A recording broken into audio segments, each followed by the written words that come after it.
அண்மை செய்தியாக பார்த்து வருகிறோம். அன்புமணி அஞ்சலி செலுத்துவதற்கு எதிர்ப்பு தெரிவித்து திண்டிவனம் காவல் நிலையத்தில் ராமதாஸ் ஆதரவாளர்கள் புகார் அளித்திருக்கிறார்கள். அந்த அண்மை செய்தியை பார்த்து வருகிறோம். மேலும் இவர்களோடு இணைகிறார் இந்த செய்தியாளர் கலியப்துல்லா. வணக்கம். அங்கு இருக்கக்கூடிய நிலவரம்.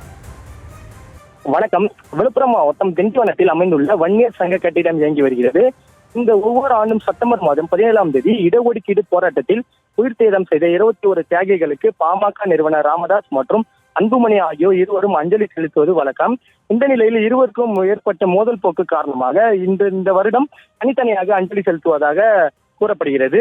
இந்த நிலையில் வருகின்ற 17ஆம் தேதி அஞ்சலி செலுத்தும் நிகழ்வுக்காக திண்டிவன வன்னியர் சங்கம் அலுவலகத்தில் அன்புமணி தரப்பினர் ஏற்பாடுகளை செய்து வந்த நிலையில் அன்புமணி ராமதாஸ் 17ஆம் தேதி அஞ்சலி செலுத்த உள்ளார்.